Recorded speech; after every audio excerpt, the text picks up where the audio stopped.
এই একটি দৃশ্যই অনেক কবিতার জন্ম দিয়েছে। চীনের প্রেসিডেন্ট শি জিনপিং এবং ভারতের প্রধানমন্ত্রী নরেন্দ্র মোদীর এই ঐতিহাসিক সাক্ষাতে বদলে যেতে পারে ভূ রাজনৈতিক সমীকরণ, এমনটি মনে করেন এশীয় বিশ্লেষকেরা।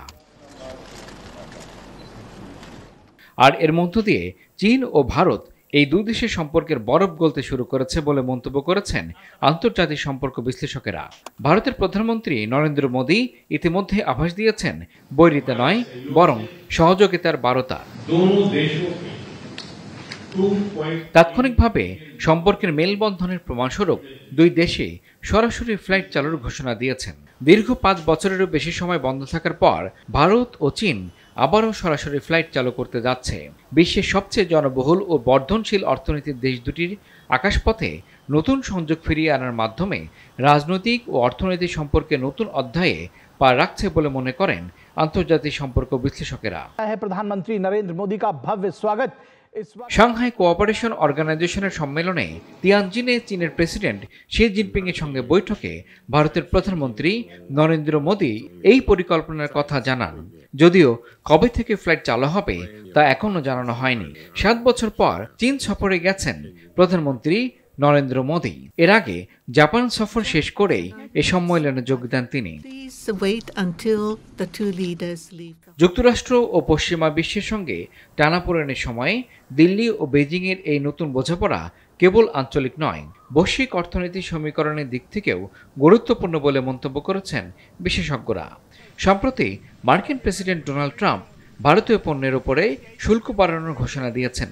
বিশেষ করে রাশিয়ার তেল আমদানিকে ঘিরে দিল্লির উপর চাপ বাড়াচ্ছে যুক্তরাষ্ট্র। অন্যদিকে ওয়াশিংটনের সঙ্গে বাণিজ্য বিরোধের মাঝেই বেইজিং আপাতত এক ধরনের যুদ্ধবিরতি মেনে নিয়েছে। এমন প্রেক্ষাপটে ভারত ও চীনের ঘনিষ্ঠতা নতুন করে কৌশলগত গুরুত্ব পাচ্ছে।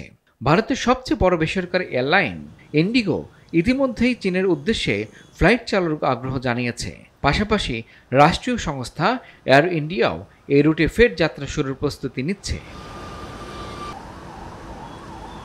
অন্যদিকে চীনের প্রধান 3 airlines Air China, China Southern ও চায়না ইস্টার্নেরও ভারতীয় শহরে ফের ফ্লাইট চালুর পরিকল্পনা রয়েছে বলে জানিয়েছে বেশ কয়েকটি আন্তর্জাতিক সংবাদ মাধ্যম। করোনা মহামারীর সময় সরাসরি ফ্লাইট বন্ধ হয়ে যায়। এরপর 2020 সালে সীমান্তে রক্তক্ষয়ী সংঘর্ষের পর সেই যোগাযোগ আর শুরু হয়নি।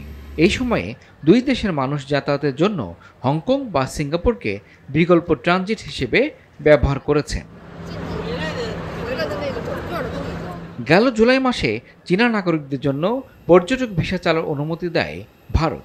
আন্তর্জাতিক অঙ্গনে চলমান বাণিজ্য যুদ্ধের উত্তাপ, তেল বাজারের অনিশ্চয়তা এবং ভূ রাজনীতির অস্থিরতায় সরাসরি বিমান যোগাযোগ চালু হওয়া কেবল দুই দেশের যাত্রীদের জন্য স্বস্তি নয়, বরং ব্যবসা বাণিজ্য ও কূটনীতির নতুন দিগন্ত উন্মোচন করবে, এমনটির প্রত্যাশা দুই দেশের জনগণের।